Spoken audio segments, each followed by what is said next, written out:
Morning. Before I introduce formally our keynote speaker, we would like to just put in context where we are now. As you know, while we have all traveled from all different sorts of places, both in Asia and here in the Philippines, we also have made some kind of a journey, a pilgrimage during these days of the Asian Conference on Family and Life. And there are really four moments. The first moment, or the first movement, was the Conference for Education and Catechists that was held in Paco. Then we had a dinner with legislators and politicians. In the first conference for the Education and Catechists, we were posed with three important questions. The questions were, why are you here? Why are you here? And second, given the reflection on the finding of Jesus in the temple, the question was, did you not know I had to be in my Father's house? Which really is another way of saying that to live in the Father's house is really to obey the Lord, to be in obedience to the Lord. So that obedience is really, when we are obedient, we live in the Father's house. So, do we still have space for obedience within us? That's the next question. And finally, the other unexpressed question is, can we live in the mystery somehow? Because we live in that mystery and recognize that we ourselves are small before a God who is so great. And all we need to say is, Lord, in many ways we do not understand. Help us in our unbelief and strengthen our faith. That has been the motif for the first day. In the second day, moment, we had a dinner with the legislators and the politicians. Here we were made to come out with a statement of commitment by the legislators for the family and a prayer for the family. And now we have our third pilgrimage or third moment, that is on the conference itself, the Asian Conference on Family Life. And here we were, yesterday, we were given the theme of every family is part of the history of a people. It cannot exist without the generations who have gone before us, or before it. And we saw how this is beautifully lived out by the Davidic heritage, the family of the Chief Justice Hilarion Davide and his family. We see how one generation to the other spoke of and sang literally the mystery of love that really unites us both in marriage and in a family. And now, in the second day, or rather third day of our coming together, we would like to move on to the next theme on the conference in the family life. With God's trust in God's faithfulness, everything can be faced responsibly and without fear. Here, we will be given precisely the challenge posed to the family in this day and age, in our contemporary times. And to lead us in this facing of the challenges that are facing the family of today, we will hear no less than our keynote address speaker, His Excellency, the Most Reverend, and I would like to, I promised him that I will mention his full name. His full name is Jean Clement Marie Gerard Joseph Francois Georges Laffitte. Can we give him a round of applause? What a name. He was born in Oloron-Sainte-Marie, France in 1952. He is a French not national in terms of race, but he speaks 5 languages: French, German, English, Italian, and Spanish, and pretty soon, Tagalog. And he is also a member of the Emmanuel community, ordained a priest in 1989. From there, he would become the superior of the chaplains of Parelimonial and pastor of 2 rural parishes at the same time. After his tenure as superior of the chaplains, he was called to Rome and worked at the John Paul II Institute for Studies on Marriage and Family as assistant to the future Carlo Cardinal Caffarra in 1994 and of the future Angelo Cardinal Scola in 1995. He was also professor of the same Pontifical Institute, teaching general ethics, special ethics, and the spirituality of marriage and family. The future St. John Paul II in 2003 appointed him as consultant to the Congregation for the Doctrine of Faith and remains as consultant in the same congregation till the present. In 2005, he was given the charge of Undersecretary of the Pontifical Council for the Family, and in 2006, Pope Benedict XVI appointed him Vice President of the Pontifical Academy for Life. And on October 22, 2009, finally, he is Secretary of the Pontifical Council for the Family. And in 2011, he was also appointed consultant to the Pontifical Council for Healthcare Workers. Just goes to show we have a very important person in our midst. And we would like to hear him speak to us now on family, the challenge posed to the family of today. My dear brothers and sisters, may I present to you Bishop Jean Laffitte.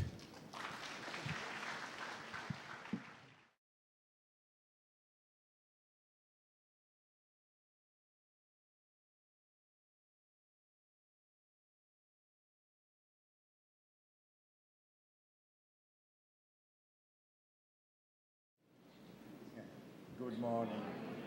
Dear brothers in the episcopate, dear friends, magandang umaga po sa inyong lahat.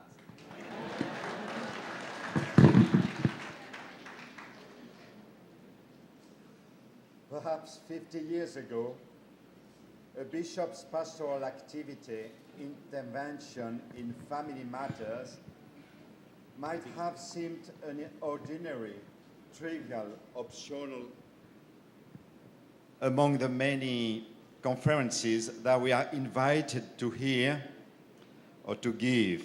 In fact, only in recent decades, since the Constitution Gaudium et Spes of the Second Vatican Council, marriage, family, and life have become central to the Church's pastoral concern. The reason is well known. In the past, there was not a big difference logical and legal, juridical levels between the civil society's concept of marriage and the family and that of the Church. The engagements were basically the same. The engaged pledged to be faithful and to receive the possible fruits of their future union. Meanwhile, we can observe that such convictions of bygone times no longer exist, and therefore, in almost all culture that we represent here, not only from Asia but other parts, the Church is faced with challenges that were inconceivable half a century ago. I would like to emphasize that this preliminary observation is in no way theoretical, but it's a practical fact that each of us experiences in daily life.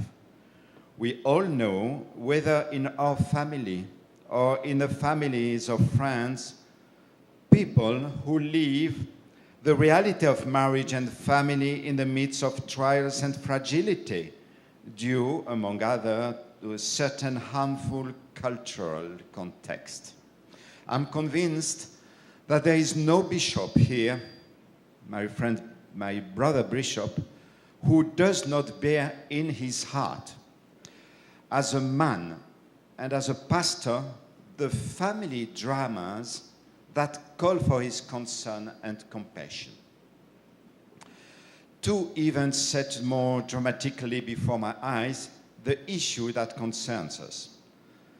First, is the most recent Synod of Bishops held in Rome 2 years ago on the subject of the new evangelization. Some of you may have participated in this important event for the Church and could confirm what follows and has been observed by all. In their interventions, scores of bishops mentioned what they consider the main problem of the family institution. There will be no new evangelization without strong pastoral action in the direction of the families. Since moment of the Synod, Pope Benedict and then today Pope Francis have spoken on this issue several times. Here are some examples. On occasion of a meeting with the Roman Curia, I remember that Pope Benedict XVI expressed himself with concern and a certain gravity. He said, "So it became clear that the question of the family is not just about a particular social construct, but about man himself, about what he is and what it takes to be authentically human." Reflecting on man's capacity to contract a bond for his entire life, he added, "Man's refusal to make any commitment, which is becoming increasingly widespread as a result of a false understanding of freedom and self-realization, means that man remains closed in on himself and keeps his eye ultimately for himself without really raising above it.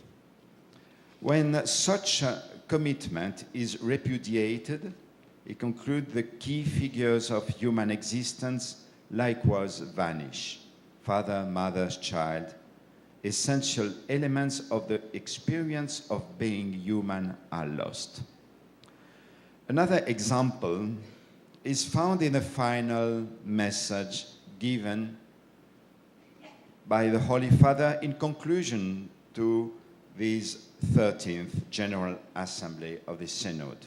It was only 2 years ago, on October 26th. In this programmatic text, the Pope dedicated an entire section to the topic of family, showing that faith is communicated with the family cell. Ever since, he said, the first evangelization, the transmission of the faith from one generation to the next found a natural home in the family. A new evangelization is unthinkable without acknowledging a specific responsibility to proclaim the gospel to families and to sustain them in their task of education. The issue of the transmission of the faith in the family is not new, but the insistence of its relationship to the transmission of the faith beyond the frontiers of the church, evangelization is very significant. I could give many more examples of the church's conviction that the new evangelization absolutely needs a family-centered pastoral action. It's very funny because at the beginning of organizing a synod, there are the lineamenta, and before a project. The first time, it was 3-4 years ago, I received the project of the lineamenta. There was no mention of the family. So I protest, and with Cardinal Antonelli at that time, my previous president, we wrote a letter of 6 pages, and it went to the Holy Father. And afterwards, in the lineamenta, there was a chapter.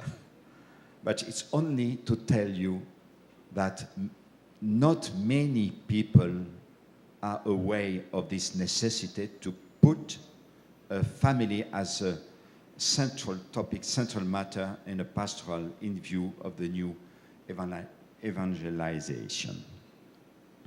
The second event which seems crucial to me is the extremely rapid extension in the world of laws that endanger the very survival of the family. 2 days ago, we had already talked about the spread of the ideology of gender very shortly, and of the denial of the original and essential character of sexual complementarity. We could point some anthropological aspects implied by this ideology. The analysis of the time could be considered overly negative or pessimistic, but evolution in the past 3 or 4 years has been much more severe and rapid than I could have thought only 5 years ago. I'm referring to the generalization in the various countries of unions between people of the same sex. It's a paradigmatic example. Unions which are abusedly called marriages in today, if I'm not mistaken, 15 countries already. 8 of them in the last 2 years. 8 of them in the last 2 years. I would now to draw your attention to this deep change in the light of the work of the Council where, on this subject, on the Council for the Family, where I have the honor to serve the Church. But during this year, I had the opportunity to visit several countries that have been obliged to confront the ideology of the gender. Of course, a few years ago, when there was talk of relativism around the sexual differentiation, one could see the intent to trivialize the exercise of the sexual faculty between persons of the same sex, pastors and moralists. So the violation of a moral taboo, which up until the 90s, more or less, considered homosexual relations a transgression of an ethical level. Then the spread of costumes expressing ethical relativism, about which the 2 popes have spoken out many times, struck. To put it briefly, in simple terms, the transgressive aspect before was predominant. So it was only natural that the question interested anthropologists and moralists, including Christian moralists and even pastors, who have also the task of helping the faithful to distinguish between what's right and what's wrong, what's good, what's evil. All these aspects of the problem remain today, obviously. However, the question becomes extremely complex and troubling when this transgression is given a legal consistency, making the issue an absolute novum that invades various fields of social life: the relational field, the political one, the institutional field, to name just a few.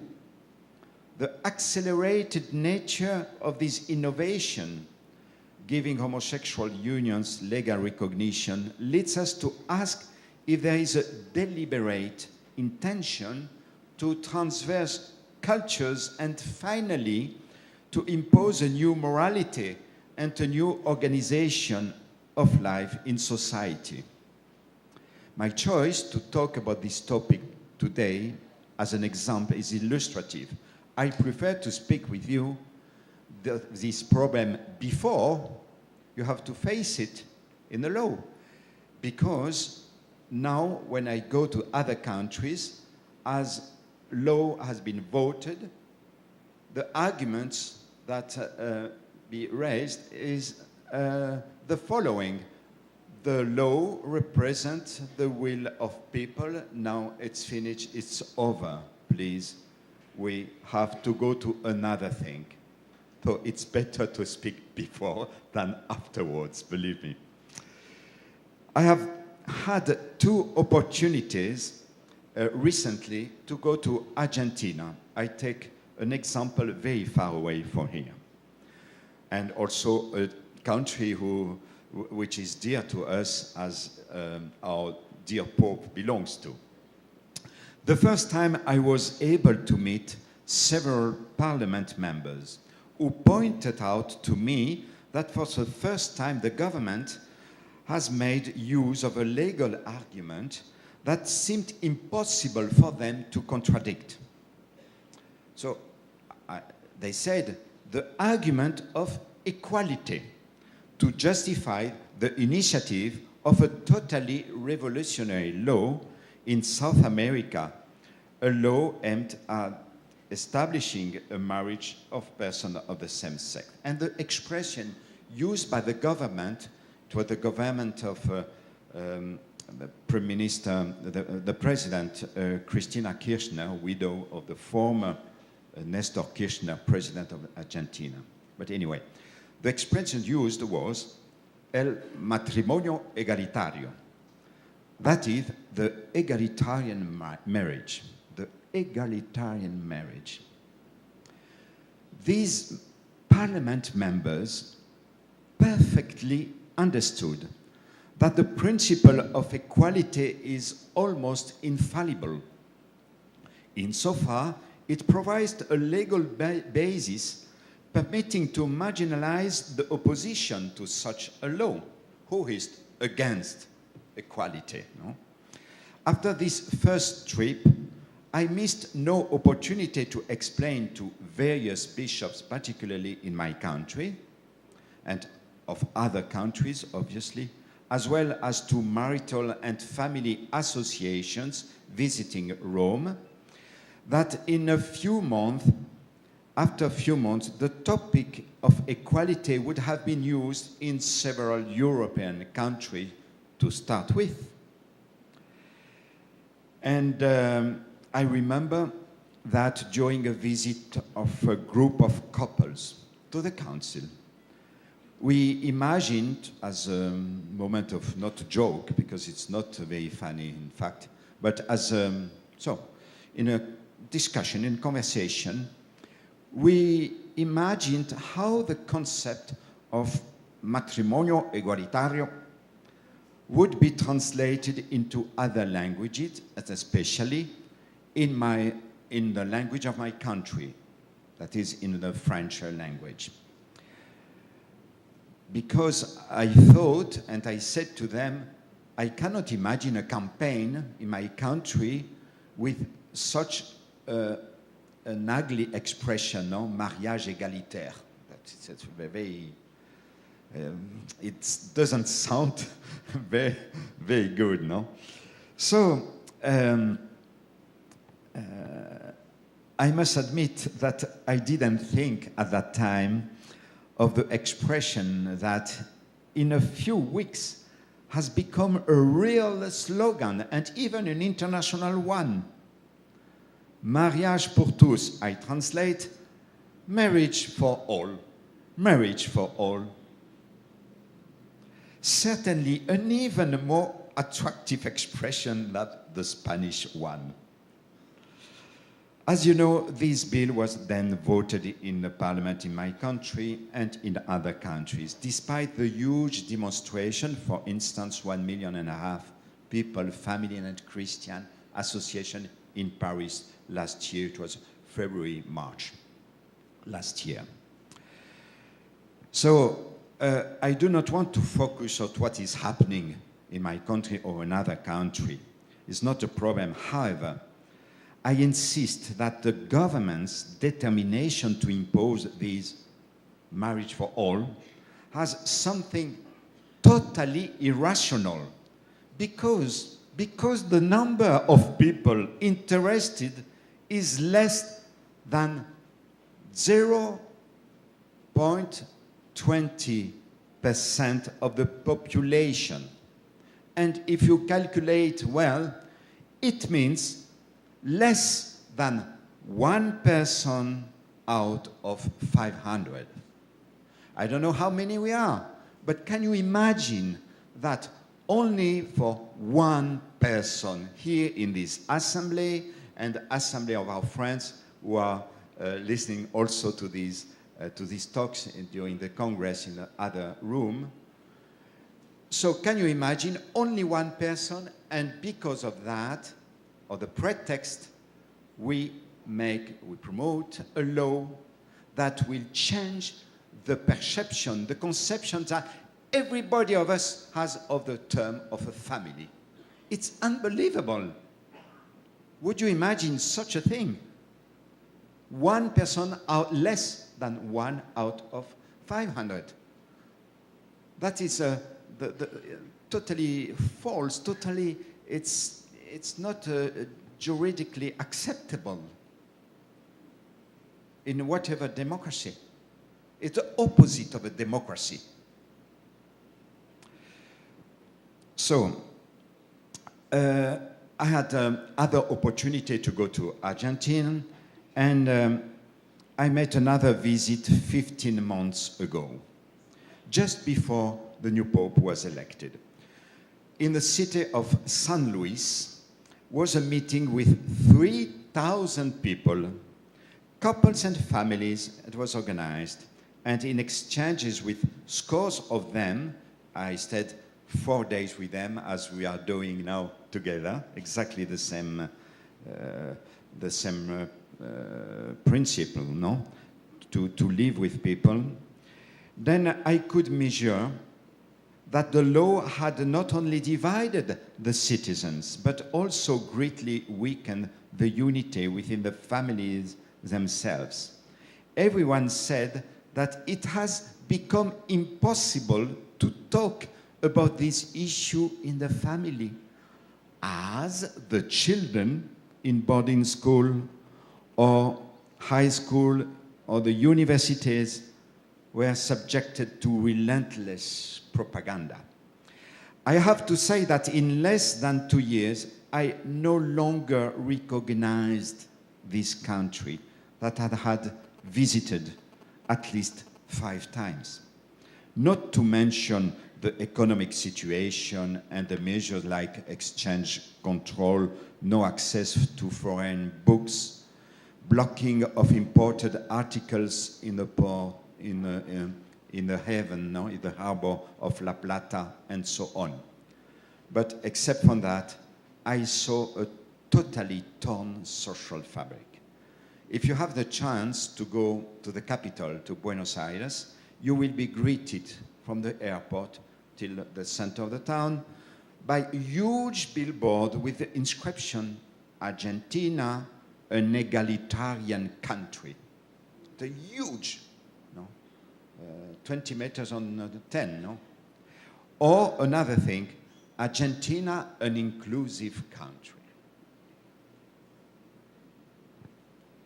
If I mention in a detailed way this experience incident, I could talk about 10 other countries visited since 3 years. But anyway, if I mention that, it's precisely to illustrate this fact. The institution of egalitarian marriage is the central point of a true revolutionary project that seeks to overturn the most fundamental structures of social life.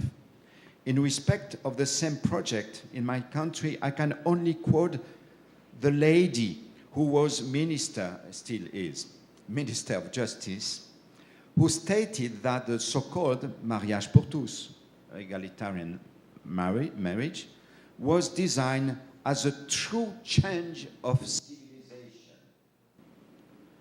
And another, the Minister of Education, said, we have to complete what was missing in the French Revolution, meaning 2 centuries ago. If some of you know history and you know what happened in the so-called French Revolution, no? It's not only new liberties, but also dramas and crimes and terror and many, many, many dead. But we have to complete the ideological program of the French Revolution. Would you imagine that? Were the families consulted about it? No, not at all. I hope that all these examples have convinced you of the radical transformation of civilization in which we are going through. Appropriate responses to this challenge alongside a genuine family ministry and vigilant discernment concern the work of in-depth formation that can help us decipher the signs of the times in order to make it possible for young people, couples, and families to be able to resist. I think it's useful to think of what was an adequate pastoral care for the family in the eyes of our dear Pope St. John Paul II. I refer to the Apostolic Exhortation Familiaris Consortio. The exhortation followed by the important Synod of the Family celebrated in 1980. It is very, very significative that Pope Francis has established a project to hold 2 synods on the family, because it allows us to see what happened in these 35 years and also to remember what happened in the context of these, let's say, of this first synod of the family, and also the wonderful text which is considered as the Bible of the spirituality, conjugal and family spirituality, that is Familiaris Consortio. But anyway, the future Pope, John Paul II, Saint John Paul II, he was already Pope, but not yet Saint.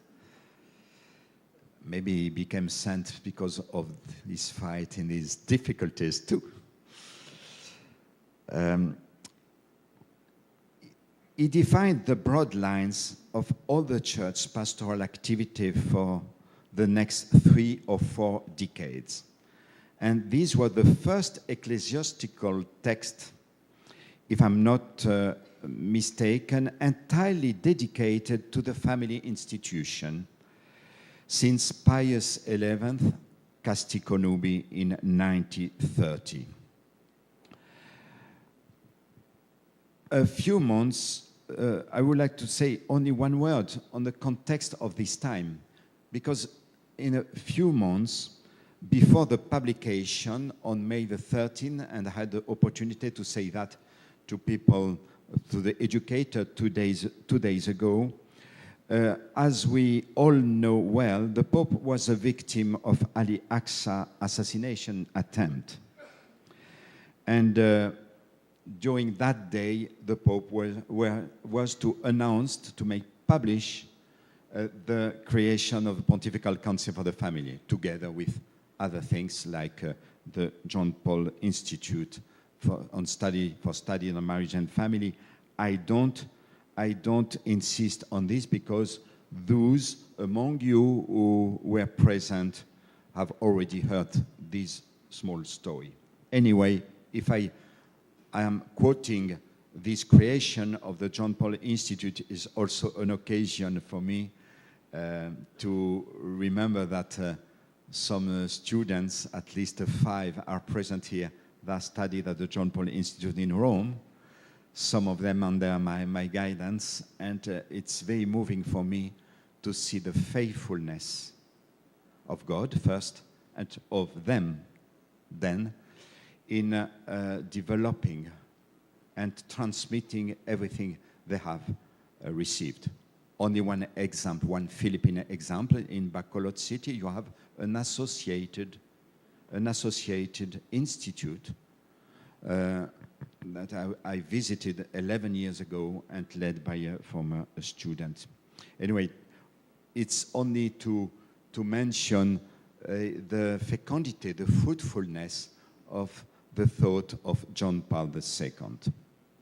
So, in short, we can say that at that time, the one who wanted to be remembered as the Pope of the family, John Paul II had this idea, no? It was very surprising to me that Pope Francis mentioned that 3 weeks ago, publicly, because he certainly has heard that. Effectively, Pope John Paul II told this once during a lunch to the future Cardinal Caffarra, the first president of the Institute. He said, "I would like to be remembered as the Pope of the family." He said like that.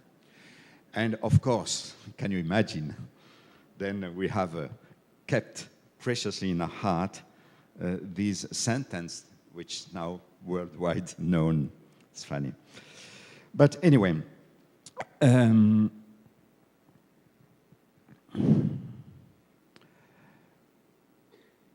let us note the prophetic character of the intention to deepen the anthropological dimension of the issue if we consider the current reforms we have been talking about.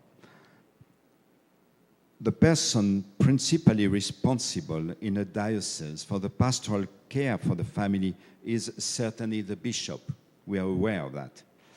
In 81, John Paul II spoke of the family as the priority sector of pastoral care, but in 95 he used even stronger words, saying that the family is not an option of the pastoral ministry, but its most fundamental dimension. And he asked in the formation of future priests, the pastoral care is considered for the family, be considered as an essential part of the formation cursus of seminarians. It was a text of the Congregation for the Catholic Education, but I remember that it insisted a lot, and I remember that some of my colleagues had to participate in the redaction of this very, very important document. Family matters, marriage, family, human love, sexuality, and family life are not an option for the pastoral, but are fundamental in the formation of the priests, future priests. So that's in this context that the Charter of Rights came, and I got only a few rights, as I did 2 days ago with politicians and lawyers. But to say only the fundamental one, because afterward we think about special topics. The right, obviously, to give and to transmit life, and to give our children the education we want. The right to believe, and the right to profess our faith. We could also mention other rights already indicated, create association in connection with other family and institution, be the right to be represented in front of the civil authorities, and so on. I discovered this morning in the booklets we have that there is the whole text of the Charter of the Right of the Family, which is a very good to me, because it allows me to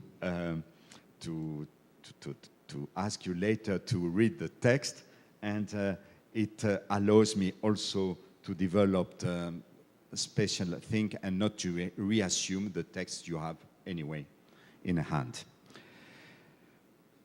2 days ago, I had the opportunity to speak of a special document which is very dear to the families, what the letters to the families of Pope St. John Paul II. I say that because in this text, the tonality is very familiar. It's quite a meditative text.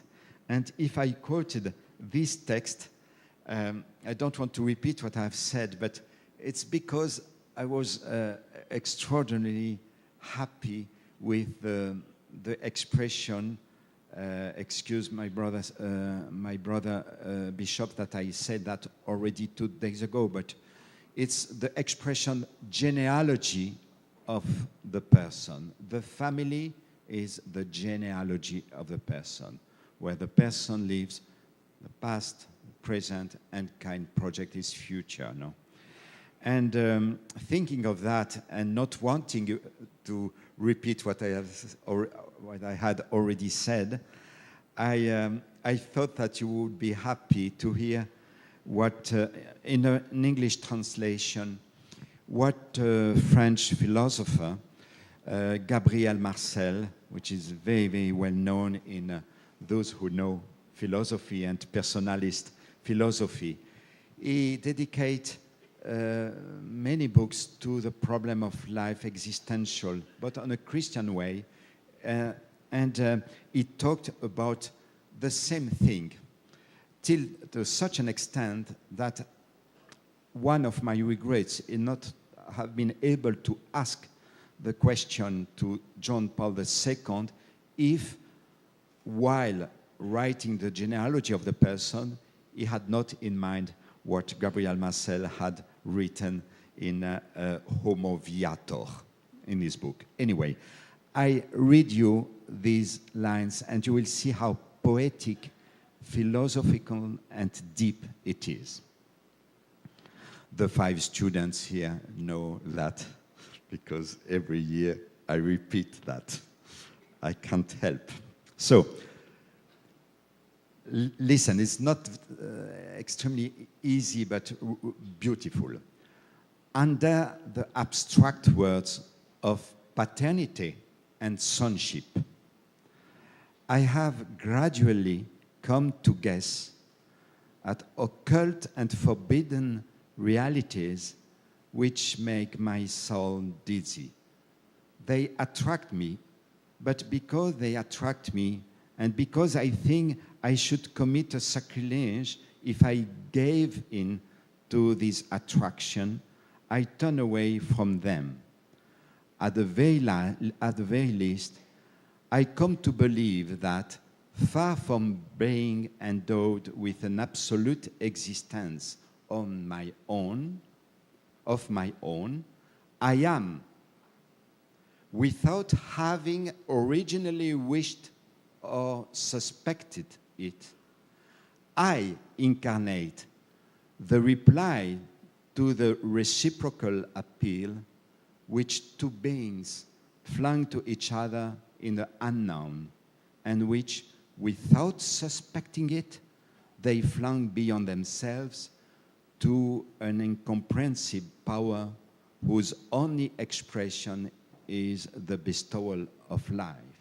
Yes, I am irresistibly led to make the discovery that by being what I am, I myself am a judgment upon those who have called me into being, and thereby infinite new relationship will be established between them and me. So, in this extremely elaborate text, we can guess what the essential is, no? We have not chosen the family where we are born. Yesterday we saw an extraordinary family, but every member of this family recognized that he was a gift of God, that he had the privilege of being a member of such a family.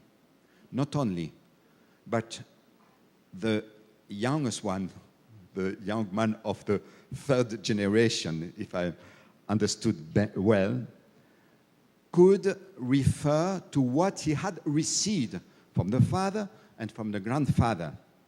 Same thing for the cousins. But anyway, what one for the 2nd generation, I remember, said, it was this following thing. He said, in our family, we are attached to the value, and we are attached to honesty. So, would you imagine what is the conception of a person and the perception of a person who has been grown up in a family in which the father, the grandfather, all the preceding generation have been token of honesty and transmitted this value to him. It's extraordinary. It is extraordinary, but it's normal. It's natural, because in a family, we receive the true values. If the family is a family, then the values are familiar and are true and authentic family. That's why thank you for this family, but thank you for all the families you represent here. And may I say thank you to part of my family, which is in heaven, my parents, because they offered also something, you know. Many brothers and sisters to start with, which made life very funny. Sometimes with struggle, but it's another story. It was funny, the same.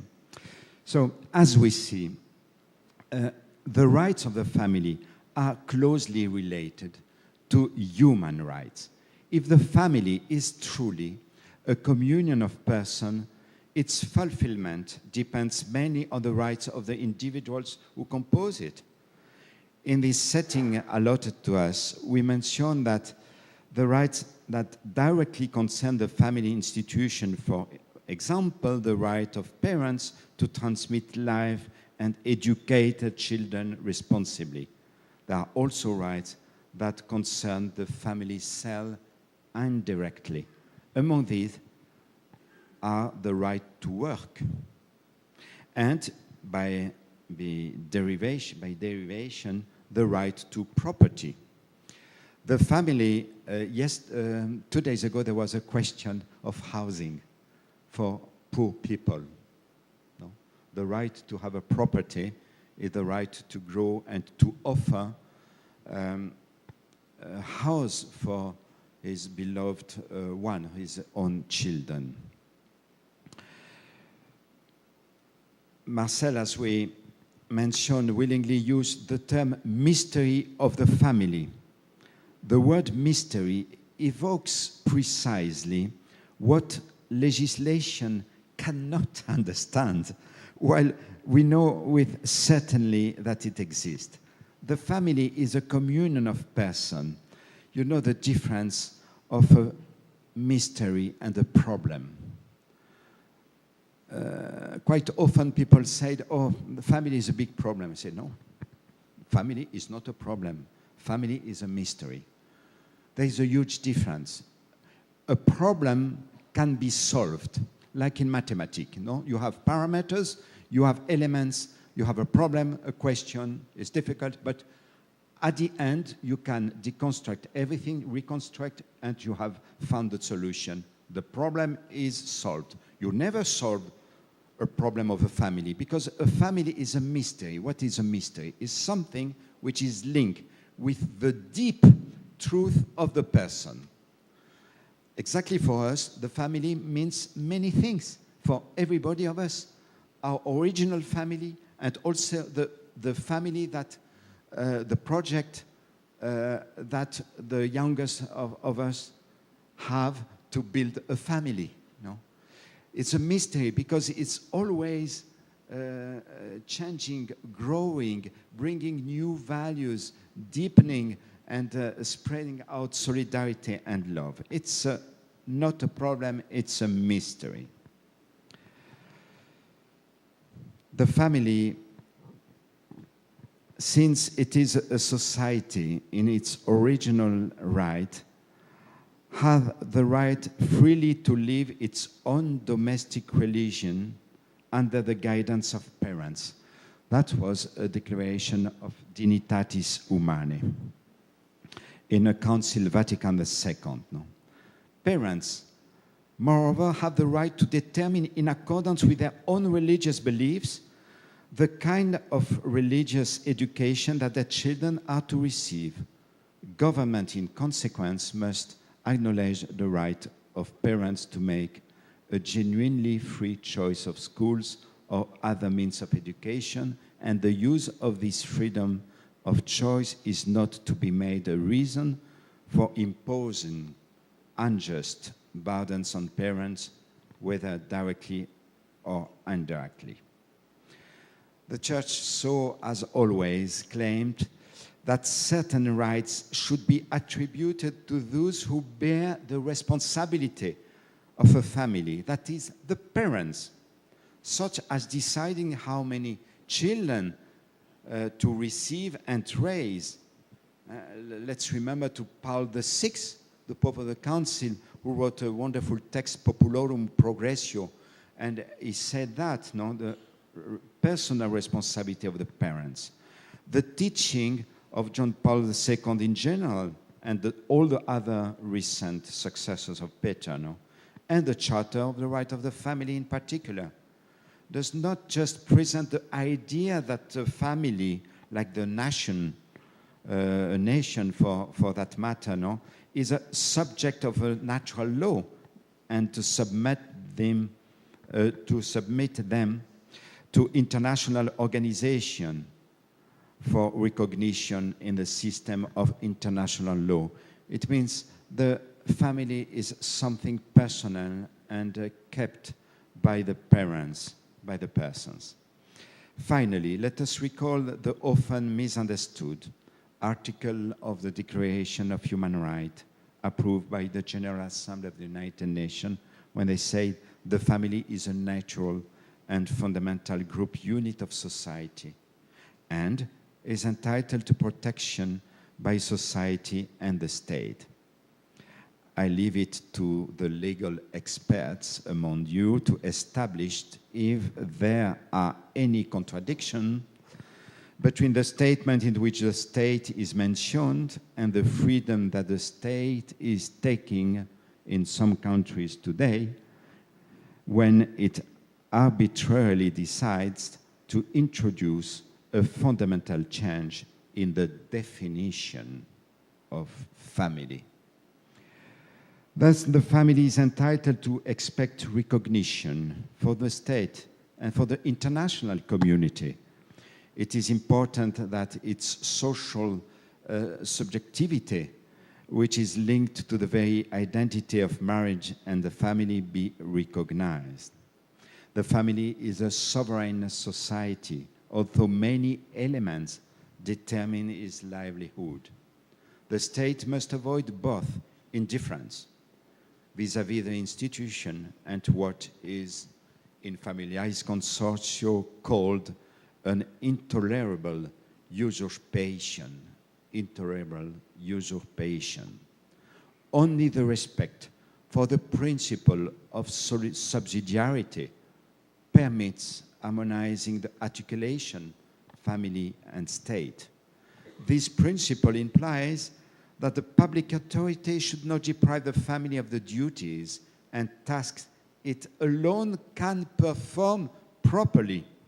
And on the other hand, this authority has a duty to support the family by helping it to assume appropriately all its responsibility. That was a compendium of the social doctrine in the number 214 is very explicit. Excessive interventionism and indifference are two opposed risks, but are the two risks that legislation, forgetful these fundamental rights of these fundamental rights, make the family run. In conclusion, the Charter of the Family Rights is a document that has not been sufficiently used by politicians, who often have pretended to consider it as a confessional text, even though it basically refers to the natural law. In the question posed today, we are certainly witnessing a challenge in the natural law itself. Pope Benedict XVI observed with finesse that the idea of natural law is today viewed as a specifically Catholic doctrine not worth bringing into the discussion in a non-Catholic environment, so that one feels almost ashamed even to mention the term. You can't imagine the opposition I had to face personally sometimes in some assembly, non-Christian assembly, when I evoked the tradition of natural law. And I had to explain 10 minutes what was the philosophical tradition in this. It's incredible. So natural law, who belongs to every person of goodwill, no, seems to be something confessional. John Paul II believed that the Charter of the Family and Familias Consortio represented a complete and coordinated working program for all those members of the lay faithful who, in various capacities, are interested in the values and the needs of the family. Such a program needs to be more opportunely and decisively realized as the traits to the stability and fruitfulness of the family, because more serious and attempt to reduce the value of the family and to lessen its social value become more pressing and coordinated in Christi Fidelis Laici, no? The text for the lay laity. Our reflection today on the subject goes in this direction. Let us hope that the text of the Charter of the Rights of the Family you have in your booklets can increasingly help those who have the power to influence the preservation of the common good of all our societies. Maraming salamat po sa inyong atensyon.